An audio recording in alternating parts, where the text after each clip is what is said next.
This is the dovecot or pigeon tower at the corner of Whitfield Drive and Ingo Lane. If you look behind it, there is a house that was built in 1703 called Whitfield House. In the 1800s it was split into two.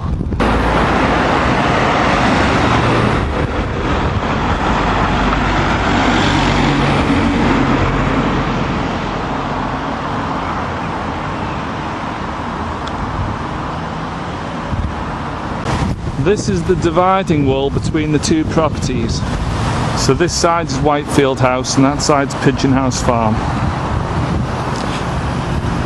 You can see if you walk along here, you can hardly see through anywhere along these hedges. If you look through there, you can see some fencing and some council houses behind it. Then if we quickly walk along here,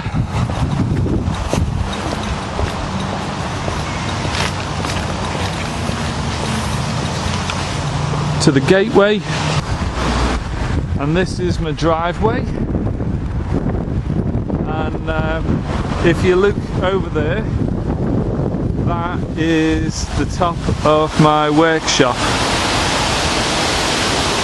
That is as much as you see from the gateway. You can see I'm not blocking any view of the house at all. And if I come over to this side of my driveway, by my gate here on the right hand side, you see you can't see anything at the workshop at all.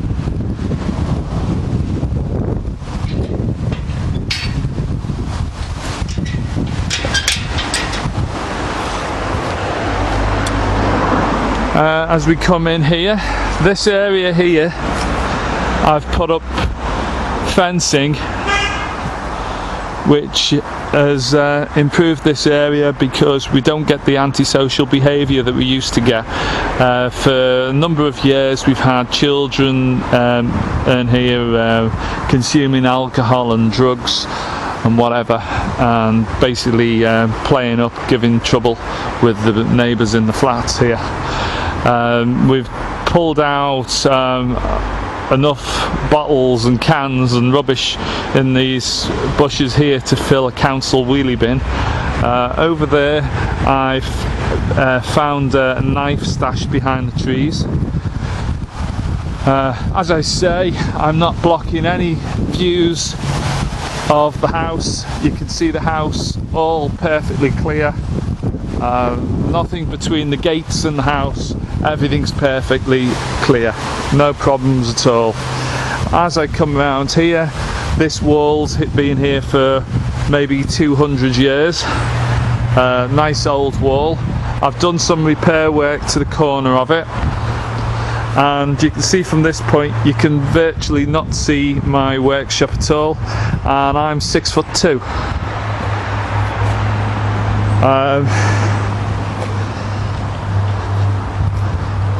So, not much to be seen.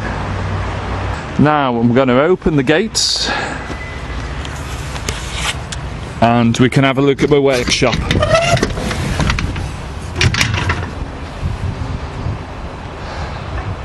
Right, okay, so there's my gardens, and my workshop is approximately 65 foot away from the back of the house. That's just pacing it off. I think it looks very nice. It's probably the nicest outbuilding which has been on this land for over 100 years. You've got to appreciate that when it was built back in 1703, the odds are that somewhere in this vicinity around here there would have been a coach house. For instance, let's look at this. This was a big house. It was the local manor house. The guy wouldn't have gone round on horseback.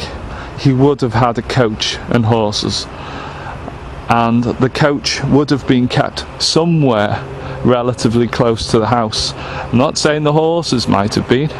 They might have been kept in a stable slightly further away, but I suspect they probably would have been kept next to the coach, probably in a separate section of the coach house and stables. Now, I suspect somewhere in this vicinity around here it probably used to stand. Now, when I originally put in a planning permission, I wanted to rebuild something that looked more like a coach house in this vicinity here. And I was willing to make it out of nice materials, probably with a slate roof, but they turned me down mainly on the size. But the size is what I'm really after. If I'd then gone and built it at that size, they would have made me tear it down, and it might have cost me, I don't know, £40,000 to build it, and they could have made me take down something which would have just left me with a load of rubble. So it was also against the rules for me to build something in the location where they'd turn me down, whereas I could ask for planning permission after I've built a construction if I haven't asked for prior planning permission and had it refused. So that's a slight glitch which I've basically utilised. What I've built is on the cheaper end of the scale, but still I've tried to make it look nice and presentable. It is a quality, legit Compton garage. It is a prefabricated concrete construction, but I've gone for the more expensive stone finish render which is on the building, and I think it quite looks nice. If we look at it, I've tried to make this look as much as possible like the stone finish of the house. So I've tried to mirror the colours of the house on the actual garage. See? Now the well that's at the side here, this is part of the integral build and design that I've put into this. It is the water drainage facility. Now the water on this land actually drains away now better than before I built the garage, and the reason for this is the design I've used. Basically the water pours in through here from the roof into this bucket and then overflows. Then it goes down into this top catchment section here and is filtered to stop the leaves going through by these small holes. Once the water level reaches there, as it obviously is at the moment, it then drains into a larger tub which is below it. Then that tub has two levels of drainage here. The bottom one here, which is a small bore pipe, at the moment that's running off onto a land drain, which is historic land drainage from the buildings that used to stand here. When this was a farm, there was pigsties built over there, and since it's been a farm, there's been garages and workshops on this area. I'll show you an aerial photograph right now. Now you can see from the length of the wall just there, which is 26 foot long, that the span of the workshops is actually in this direction is longer than the wall is in that direction. So we're talking about 26 foot by around 30 foot in terms of the size of the workshops and garages which were here. They were probably constructed with timber walls, and I'm suspecting they had asbestos roofing materials on it. The reason I say asbestos is because there's tons of asbestos in the ground while I've been digging. Now back to my well. This here, we've got this land drain one which runs off over there. Eventually I'll probably bury this pipe. Then we've got this second one here. This goes to a storm crate which is buried under the ground here, and there's around half a cubic metre of storm crate buried in the ground here. This is the equivalent to what's buried under the ground. These are two crates which couple together to form one large one. It's then got a water permeable barrier which is wrapped over this, a sheet which is wrapped over, which allows water to flow through it but not dirt. So the water is taken in through a pipe in the side, and then it leaches out into the ground and drains off below various levels of clay.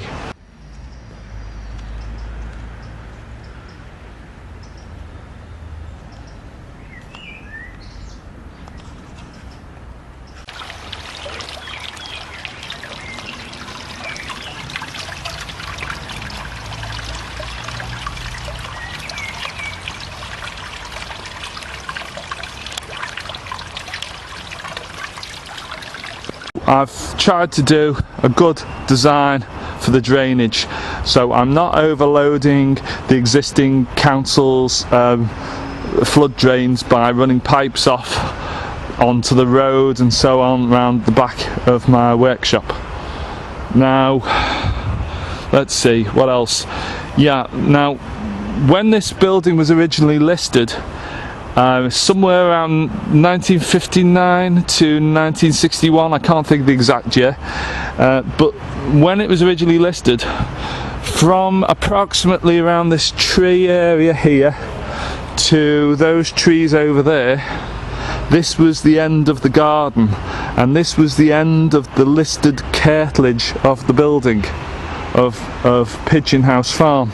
Right, this area from here running across where the level changes on the land, this was a separate piece of land which was part of a bakery, but originally this land was all 35 acres of Whitfield House in 1703, and also when it was a farm up to around about 1959, there were dairies built over there.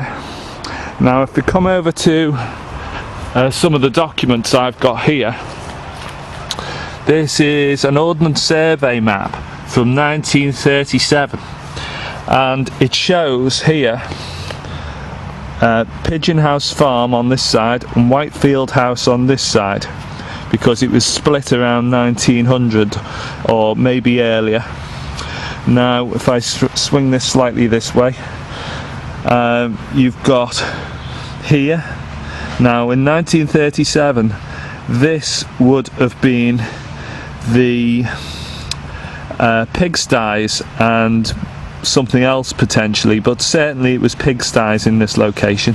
Then behind it you've got another building which I don't know what that was. I need to confirm that, because I'm actually in contact with people who lived here during World War II, and they can tell me what all the buildings were.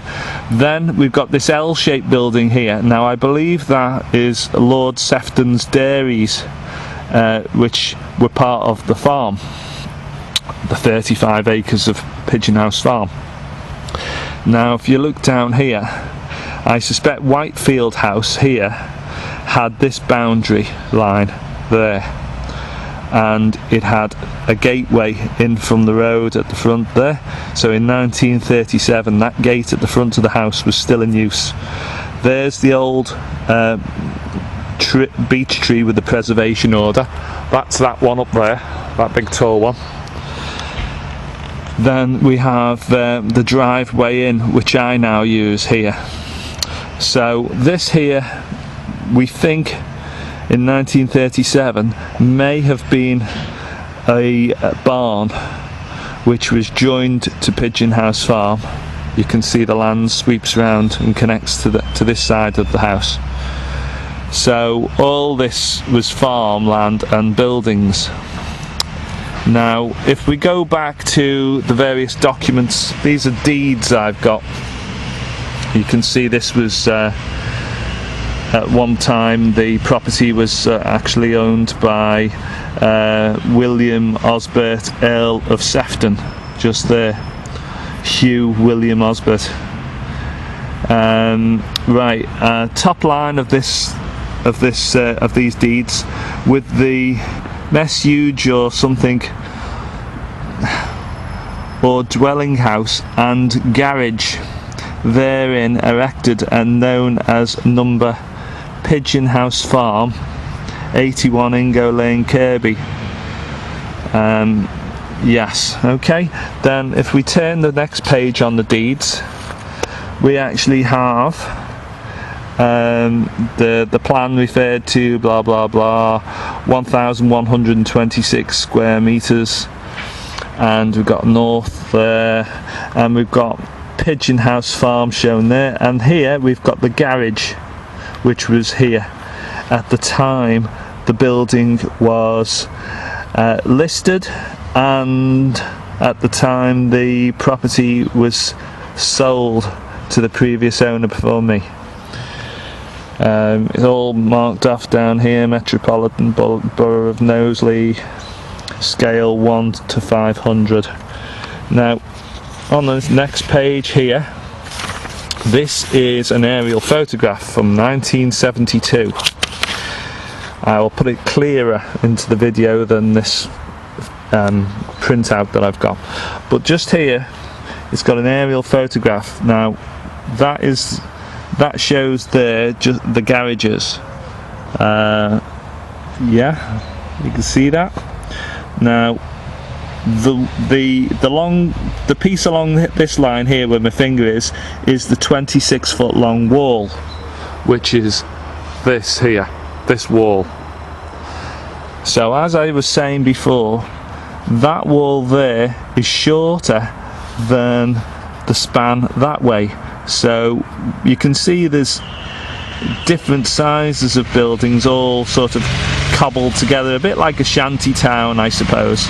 Which is why I say what I've built now is far, far neater than what existed back then. And these were part of the listing, these buildings. Now, just across here is the rear end of the property line as it was when it was sold. You can see that if you look at the deeds here. You can see the property line finished just after the garages and workshops which were built here. So this is what I'm saying, just past these trees here is where the property finished. So this area here was not listed cartilage of Pigeon House Farm. Now if I go to a statement from government website, right, World Wide Web, stroud.gov.uk, how do you define cartilage of a listed building? The cartilage of a listed building is normally considered to be the land, buildings and structures which go with or are ancillary to the principal building. Any buildings or structures which form part of the land associated with or belonging to the principal building at the time of listing are considered to be within the cartilage of the listed building and are therefore considered part of it. Buildings or structures that date from after 1st of July 1948 and which are unattached to the listed building are not considered to be cartilage listed. Right, okay, as I say, when this was listed, the land was a lot smaller than it is now. So the property which I've built my garage on is not listed cartilage. Yes. Failure to obtain planning permission or comply with details of permission is commonly known as a planning breach. A planning breach usually occurs when a development that requires planning permission is undertaken without the permission being granted, either because the planning application was refused or was never applied for. A development is being given permission subject to condition breaks, blah blah blah blah blah. Yeah. A planning breach in itself is not illegal, and the council will often permit a retrospective application where planning permission has not been sought.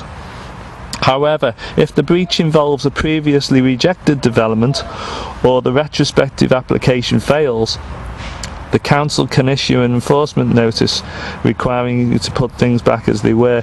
Your local planning authority can serve an enforcement notice when they consider you have broken planning permission rules. Normally this will be because they consider what you've done are harmful to your neighbourhood. Now, what I've done is actually not harmful to the neighbourhood in any way. All the neighbours have complimented me on the work that I've done, and I currently have around a 70 name petition which the local neighbours have signed to say that they're pleased with what I've done, and I'm causing no inconvenience to them in any way. Now I do have copies of this petition with me somewhere here. In fact, this is it, it's in here. So as I say, this was photographs at the top. This is actually copies, it's not the original. Here's all the names. I can get even more than this. I'm continuously having people coming to me and saying let me sign your petition and so on. This petition, these forms were all filled out in approximately 2 days. So if I did this for a little bit of a longer period, I'd get a hell of a lot more. I would think I could easily get 500 names on this petition. Right, where do I go from there? Now I think it's about time we actually went inside of the workshop.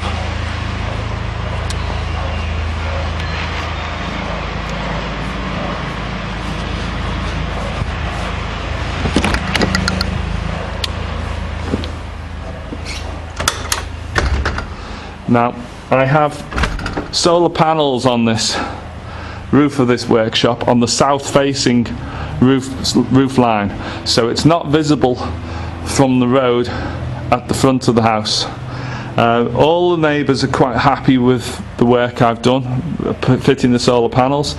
Now in here, these are various vehicles which I've got. I've also got lots of tools which I use in my hobbies. This isn't a business, what I'm doing in here, this is just my hobby.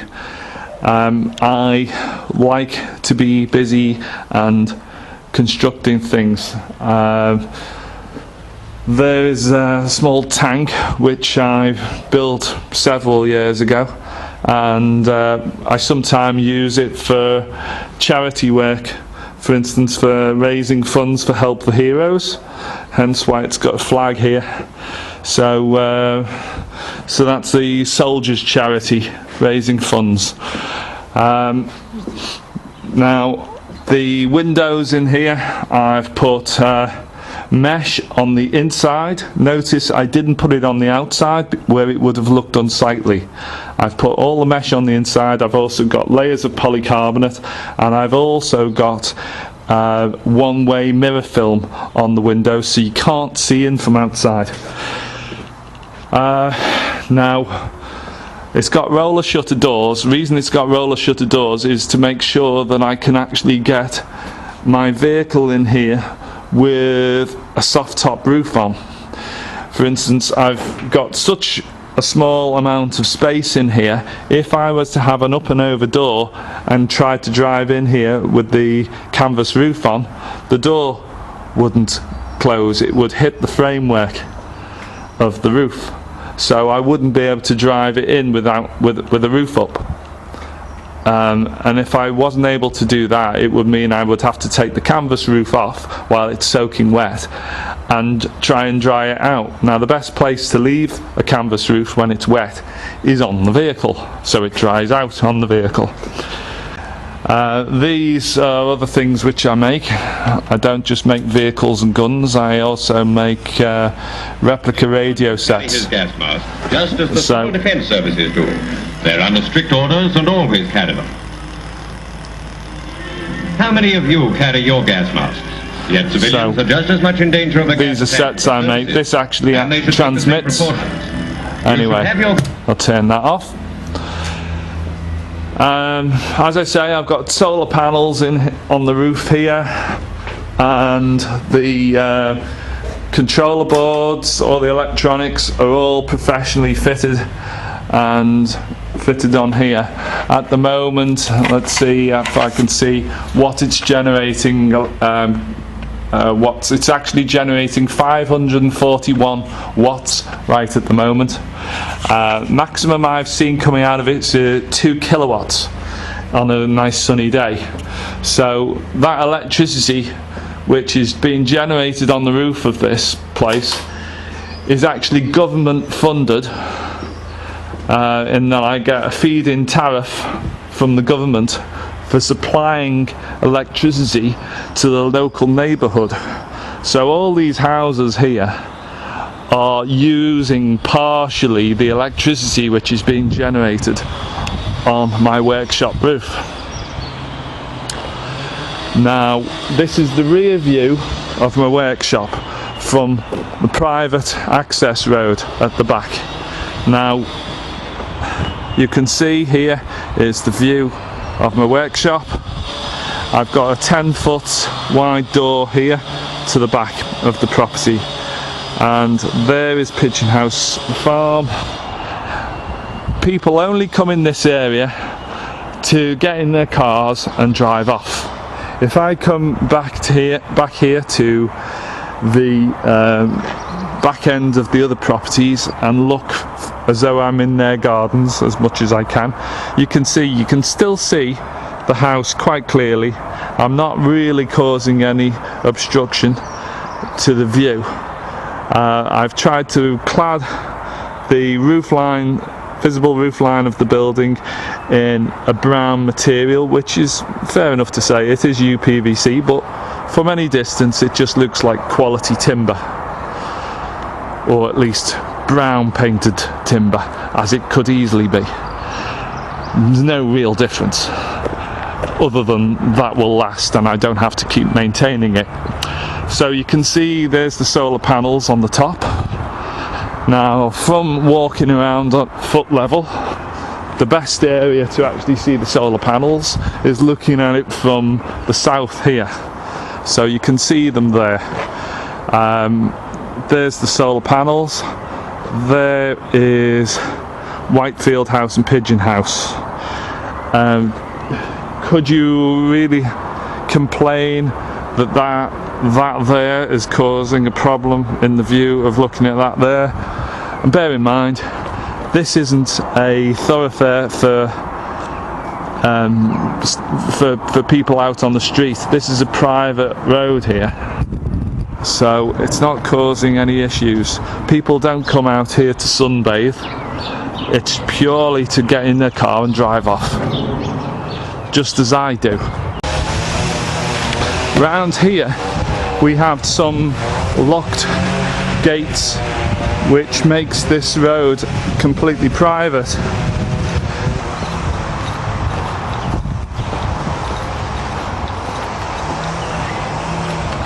I actually supplied this lock recently due to the old one breaking, and I supplied free keys to the neighbours.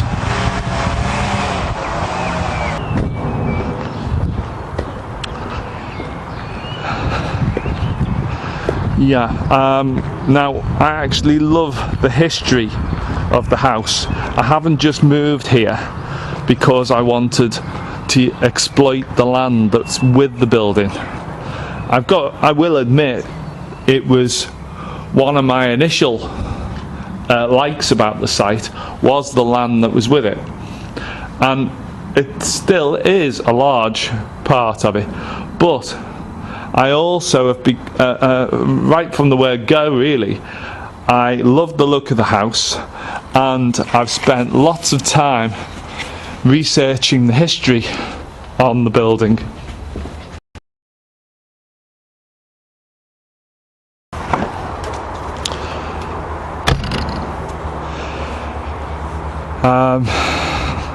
Now there should be other things which I should be working on the house.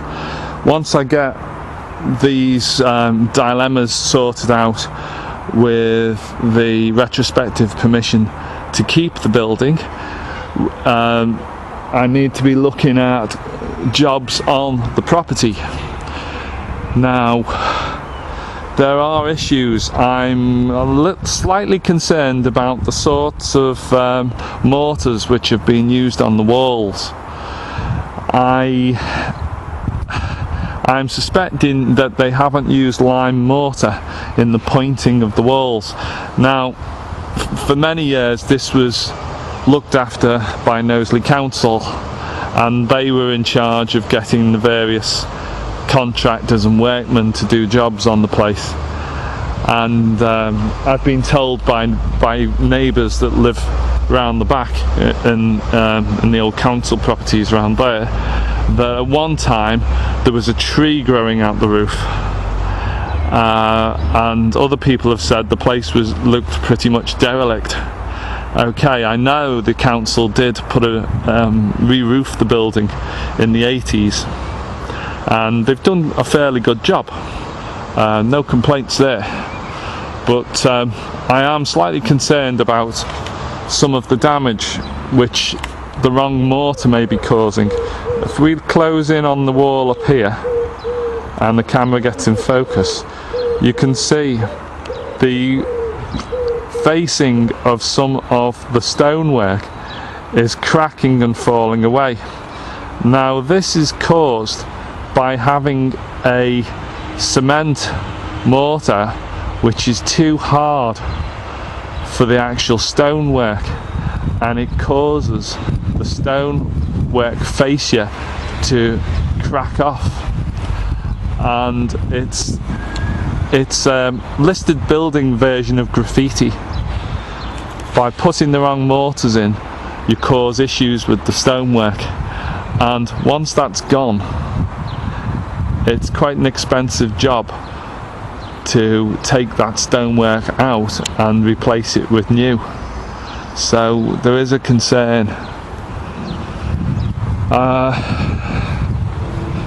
I've also got some slate work to do up on the roof there, so I need to be able to find a trusted roofer to do some work up there. There's some work on the lower flashings around this chimney which need looking at.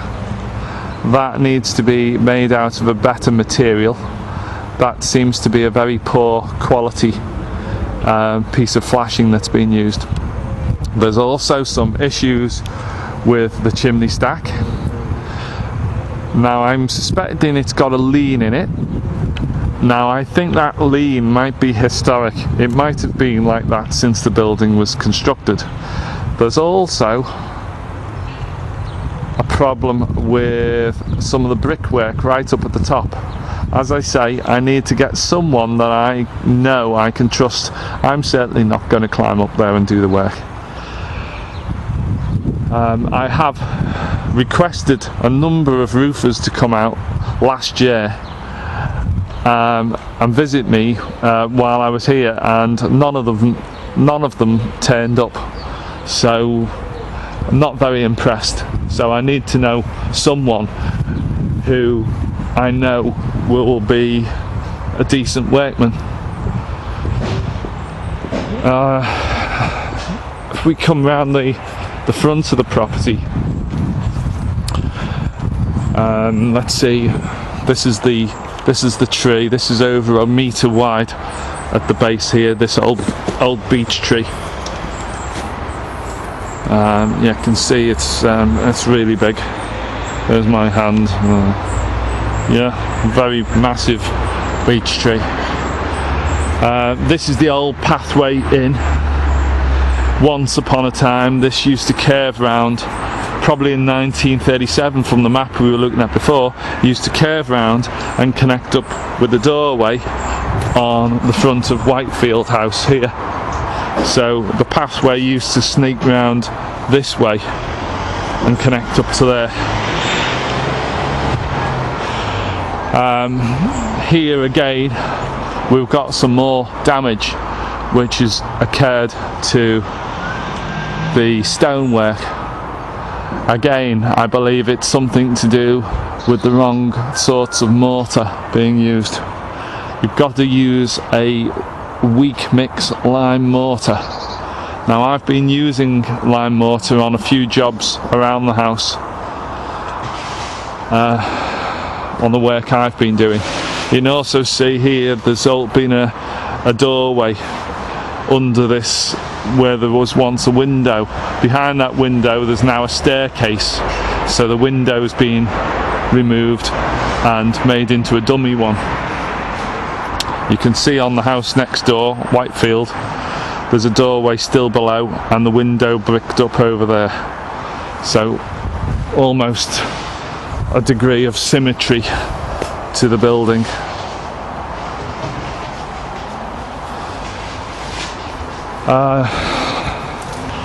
Down here there was once a stairway going down to the cellar and it's been bricked up, sealed up.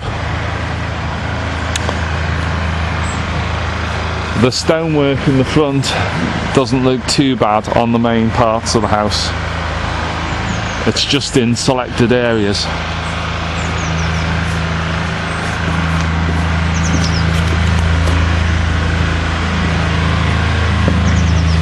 Again, I'm coming round to the front of the house, or sorry, to the side entrance of the building, which is effectively the front entrance to Pigeon House Farm, and I'm stood here.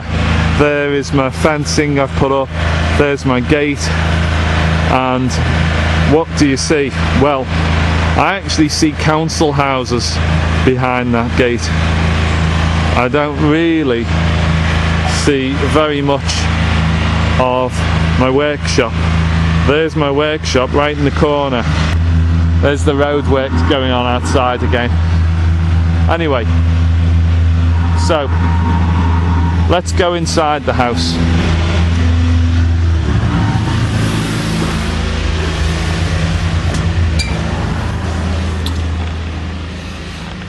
Right, in here's the kitchen.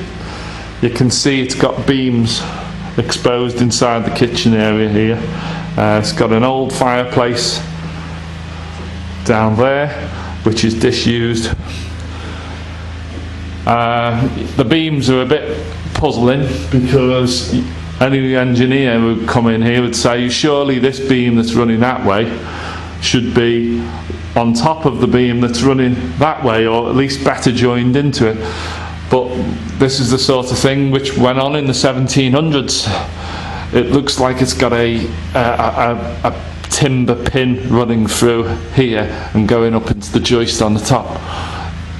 Anyway, what else can we say? During World War II, because as I say, I'm still in contact with the guy who lived here then. They used to hang pigs, slaughtered pigs from this beam here, from these large nails. So the nails are still here.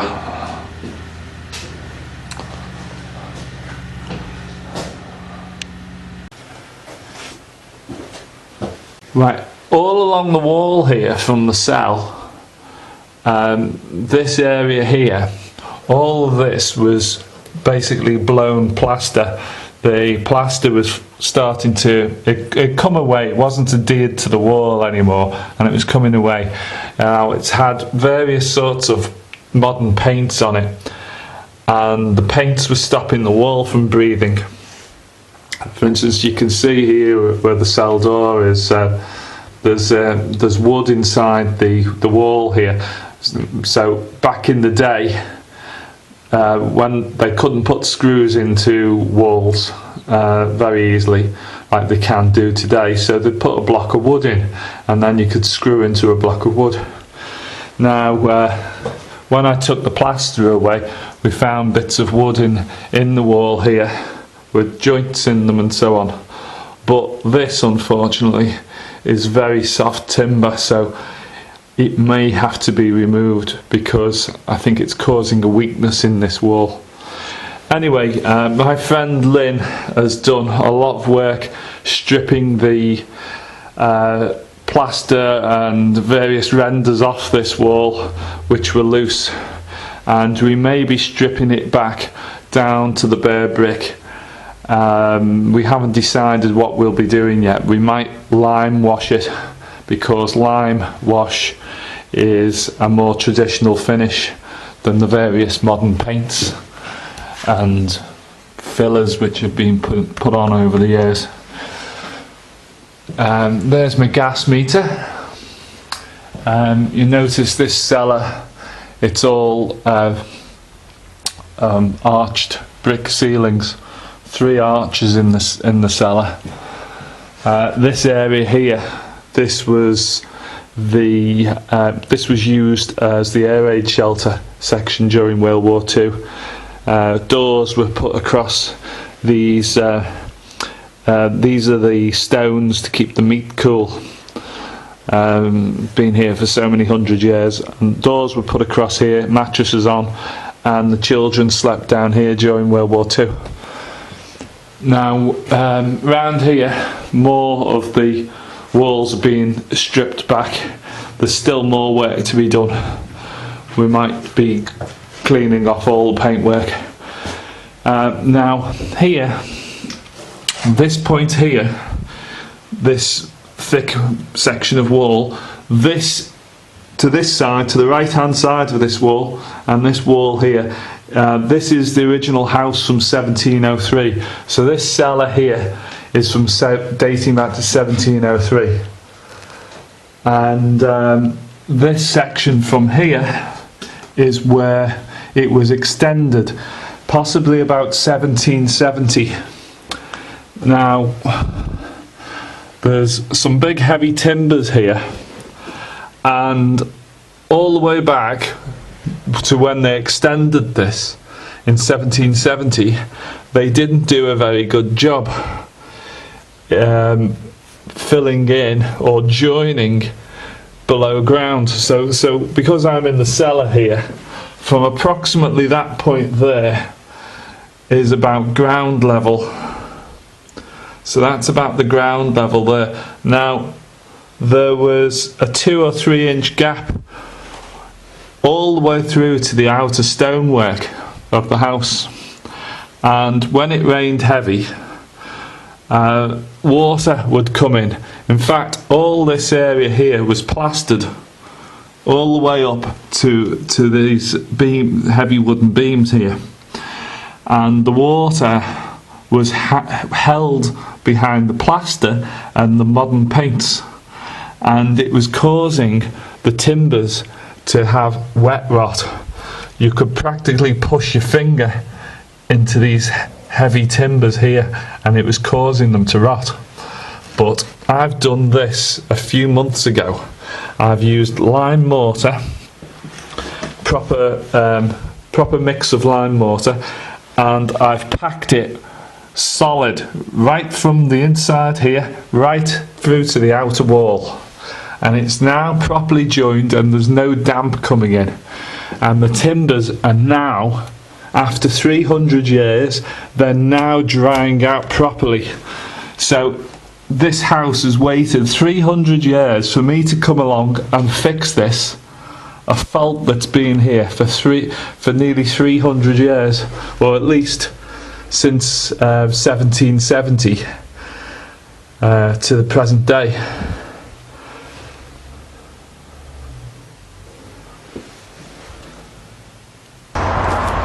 This is the point just here where the original part of Whitfield House from 1703 is extended at about 1770 to this section here. Now, when it was joined, they didn't do a very good job, and basically they left a large gap in the mortar. It was faced off relatively okay, but there was the odd small holes, and basically any water which ran on the land here went down and into the gap which I've just shown you. The other point of note is that at some point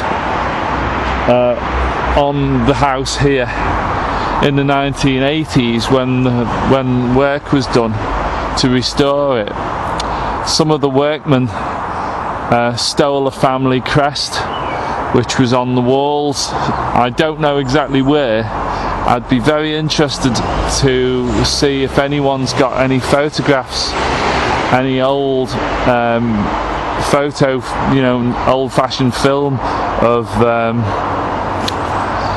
the crests that were presumably on this building. I was told there was one on each side. Now, this may have been the Whitefield or Whitfield crest, as they were also known. So I'm interested to know a little bit more about that. It would be nice if we could have replicas made of it and reinstate them, but if that's not possible, maybe I could have one somewhere on the inside of the house, maybe on a fireplace, or even just down in the cellar, just so people have got a bit more of a link to the history which has been lost.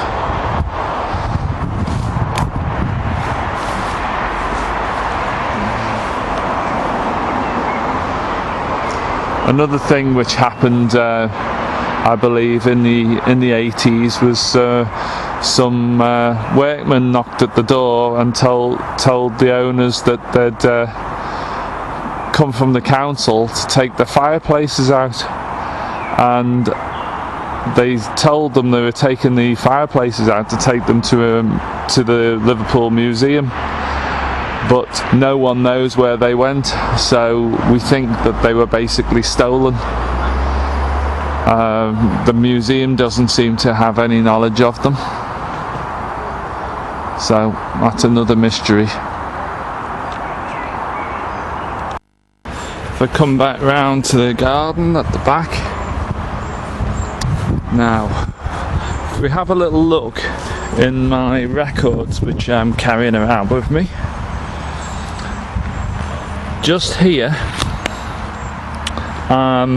people sometimes ask me how I have found out, or why I'm saying that the Whitefield family lived in this house in 1703. Now, on the internet and on any public records, there is nothing to link this house, Whitefield House, to the Whitefield family, other than the name. It has been suggested to me at one point that the reason it was called Whitefield House was because they purchased the house in winter when the snow was all over the fields. That's basically just some rubbish, isn't it? They didn't purchase the house, they built the house. So the Whitefield family will have built Whitefield House. It stands to reason. Now, if you look on the internet at St. Chad's Records, the local church in the area, we have records of burials and marriages of the Whitfield family. Now, bear in mind the house was supposedly built around 1703. We have a burial 3rd of February 1706/7. Bit unclear there, but Kirby Chapel, Walton, Lancashire, England. Dorothy Whitefield, wife of John Whitefield. Abode Simmonswood. Now, back in those days, this area, which Whitefield House is in, was actually under the fell under the location of Simmonswood. The reason I know this is because I've got records from the 1800s of the family that lived here then, the Peat family. Now, the Peat family, they lived in this house, and there are tithe records on register in the records offices at Preston, and you can go and view these. They're public records, and they list their abode as being either Whitefield House or Pigeon House Farm. I think it's actually Pigeon House Farm, because they were farming the land, the Peat family, and they were recorded as being in the Simmonswood area. So if they lived here and the Simmonswood area, this fell under the Simmonswood area. So if it fell under it in 1800s, then the odds are it was also in the 1700s. So we had the Whitefield family living here then. So Dorothy Whitefield died in 1706, and she was married to John Whitefield. Right, abode Simmonswood, burials, blah blah blah. Page 32, entry 10. Yeah, okay. Then we have. So I think the death of Dorothy was in 1706, because we then have a marriage in 1707, Kirby Chapel, Walton, England, Walton, Lancashire, England. Sorry, of a John Whitefield of Walton Parish to Margaret Knowles of Childwall Parish.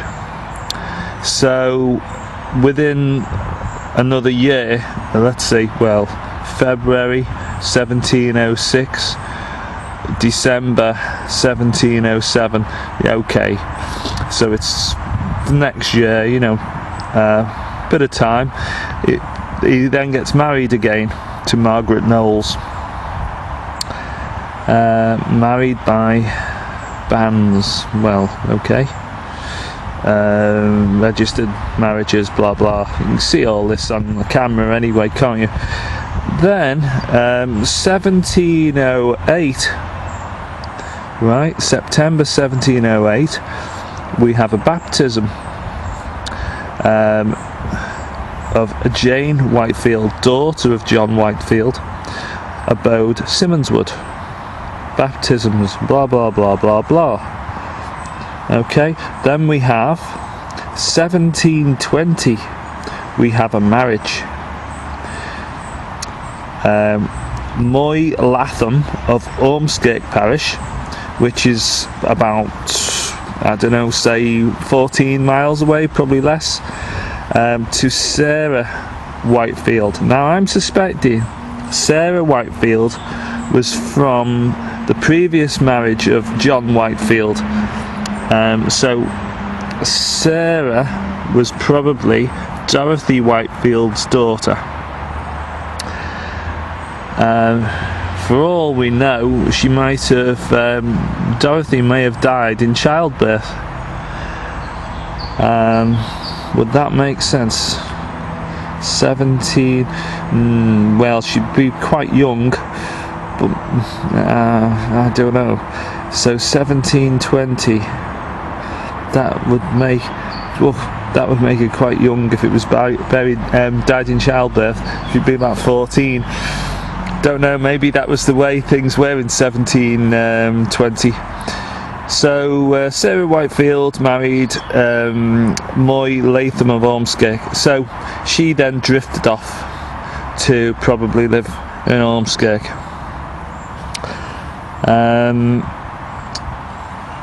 Yeah, now somewhere I seem to remember that there was another marriage, probably of of Jane Whitefield.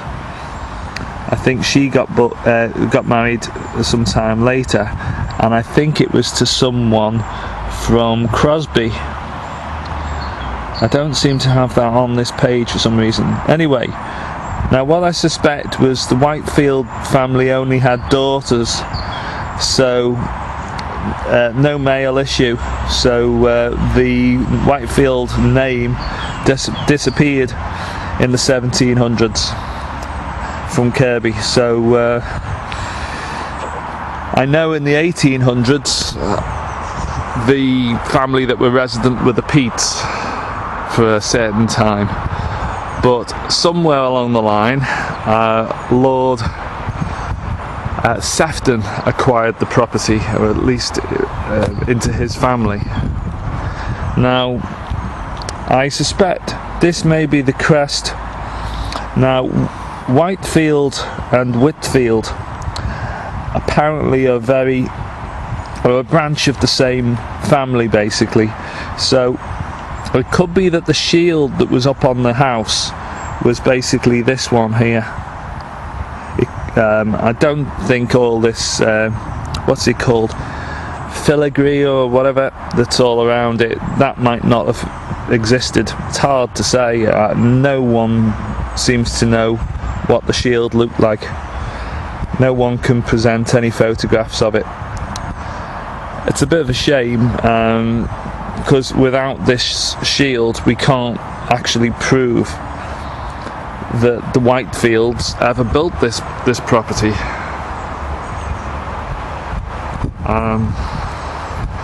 It's a shame how the history has just disappeared from this place.